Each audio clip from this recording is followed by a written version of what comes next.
YSR Congress party అధినేత YS Jaganmohan Reddy సొంత ఇలాకా అయినటువంటి పులివెందుల్లో రేపు జడ్పీటీసీ ఉప ఎన్నిక జరగబోతోంది.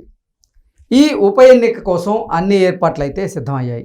అయితే ఇటు కూటమి పార్టీలు, అటు వైఎస్ఆర్ కాంగ్రెస్ పార్టీ ఇప్పుడు పోల్ మేనేజ్మెంట్ మీద దృష్టి పెట్టాయి అన్నట్లుగా కొన్ని వార్తలు వస్తున్నాయి. వైఎస్ఆర్ కాంగ్రెస్ పార్టీ ఇప్పుడు భారీగా ప్రలోభాలకి అక్కడ గురి చేస్తోందని, డబ్బు పంపిణీ మీద వైఎస్ఆర్ కాంగ్రెస్ పార్టీ ఇప్పుడు గురి పెట్టింది అన్నట్లుగా కొన్ని వార్తలు వస్తున్నటువంటి నేపథ్యంలో రేపు పులివెందుల్లో జరగబోతున్నటువంటి జడ్పీటీసీ ఉప ఎన్నికల్లో ఎటువంటి పరిస్థితులు ఎదురుగాబోతున్నాయి అనే దాని మీద మనం పూర్తి స్థాయిలో విశ్లేషణ చేసుకుందాం. ప్రస్తుతం మనతో పాటున్నారు ప్రముఖ రాజకీయ విశ్లేషకులు, ప్రముఖ సీనియర్ జర్నలిస్ట్ డివిఎస్ గారు. సార్తో మాట్లాడదాం. సార్ నమస్తే. సార్ నమస్తే. జగన్మోహన్ రెడ్డి సొంత ఇలాకా అయినటువంటి పులివెందుల్లో రేపు జడ్పీటీసీ ఉప ఎన్నిక జరగబోతోంది. ఆ ఉప ఎన్నిక అయితే ఏర్పాట్లు అయితే పూర్తయ్యాయి, కానీ ఇటు కూటమి పార్టీలు, అటు వైకాపా రెండు కూడా ఇప్పుడు పోల్ మేనేజ్మెంట్ మీద దృష్టి పెట్టాయి. జగన్మోహన్ రెడ్డి పార్టీ అయినటువంటి వైకాపా వాళ్ళు ఇప్పుడు ప్రలోభాలకు గురి చేసేందుకు డబ్బు పంపిణీ చేసే దాని మీద గురి పెట్టారు అన్నట్లుగా కొన్ని వార్తలు వస్తూ ఉన్నాయి.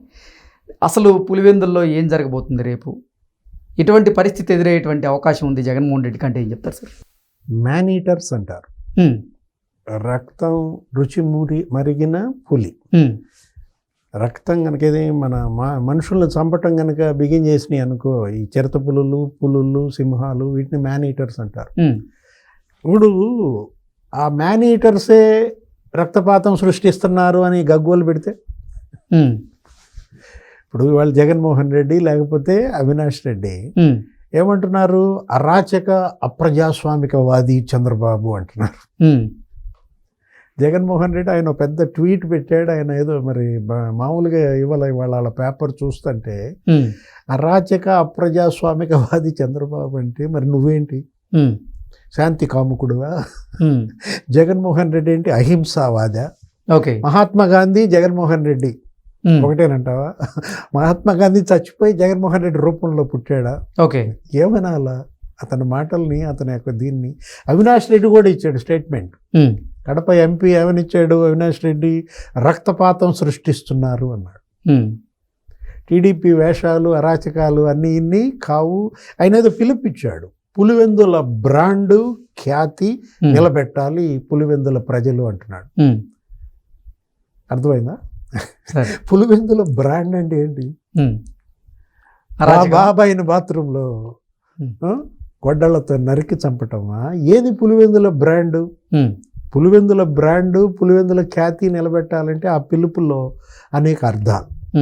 అంటే మళ్ళా రక్తపాతమా, మళ్ళా బాత్రూముల్లో నరకడమా, లేకపోతే సజీవ దహనాల?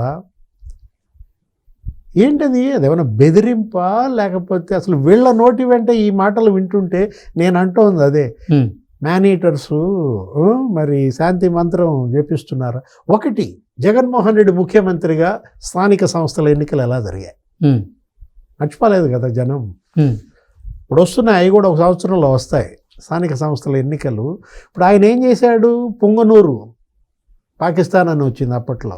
పెద్దిరెడ్డి రామచంద్రారెడ్డి మొత్తం అన్ని గ్రామాల సర్పంచులు, ఎంపీటీసీలు, జడ్పీటీసీలు ఏకగ్రీవం ఎలా అవుతాయి? మాచర్ల, పులివెందుల ఎన్ని అసలు ఏకగ్రీవాలు? దగ్గర 600 జడ్పీటీసీల్లో ఒక 150 ఏకగ్రీవాలు అయిపోయాయి. ఒక ఎంపీటీసీలు మరి ఒక 10,000 ఎంపీటీసీల్లో 2,500 ఎంపీటీసీలు ఏకగ్రీవాలు, అసలు నామినేషన్ పడకుండా.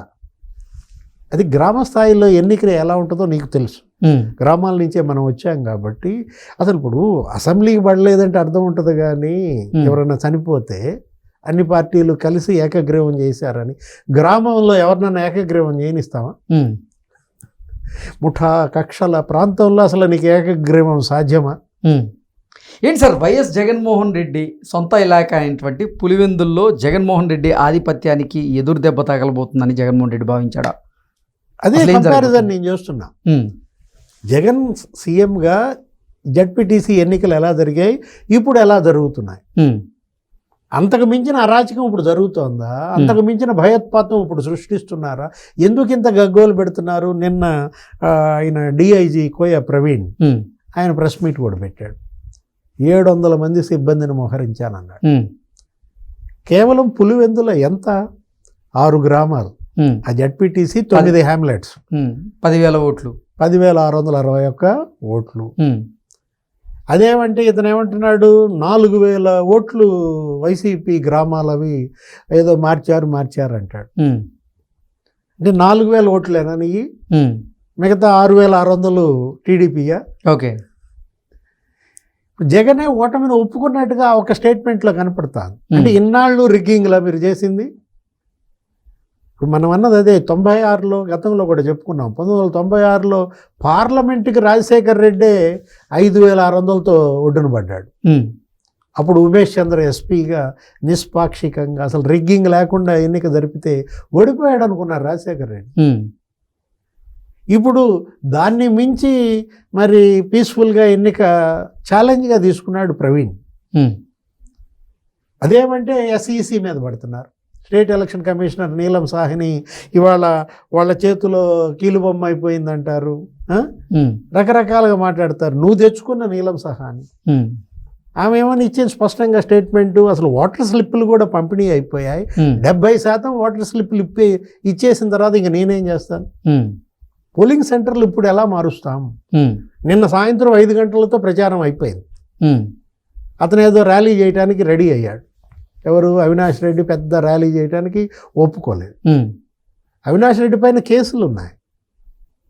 ఏది వాళ్ళు అతనేంటి మరలా లేనిపోయిన ఉద్రిక్తతలు సృష్టిస్తే, అదేమంటే మొన్న టీడీపీ ర్యాలీ అలౌ చేశారు కదా, ఇప్పుడు మాది ఎందుకు అలౌ చేయరు అంటారు.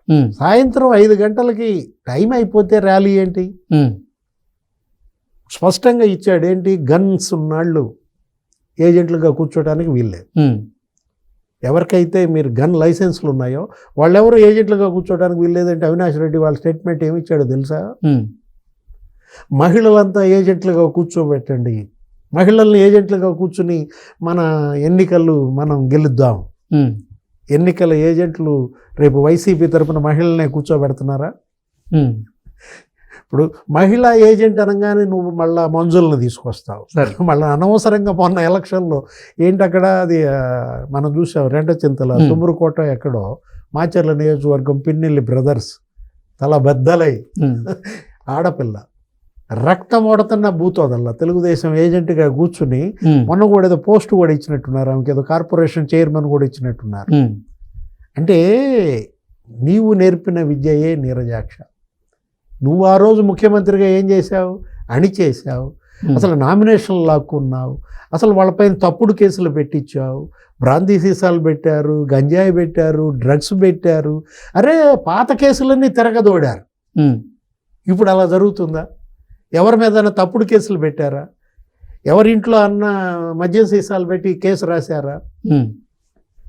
ఇక్కడ ఏంటంటే శాంతియుతంగా ఈ ఎన్నిక కనుక జరిగితే ఓడిపోతాం కాబట్టి ఘర్షణలు, ఉద్రిక్తతలు, అనవసరంగా అవినాష్ రెడ్డిని దీంట్లోకి తీసుకొచ్చాడు. ఇప్పుడు అవినాష్ రెడ్డి అసలు నువ్వేంటి? నువ్వు ఎంపీ, నువ్వు ఉండాల్సింది ఢిల్లీలో, తిరుగుతోంది గల్లీలో.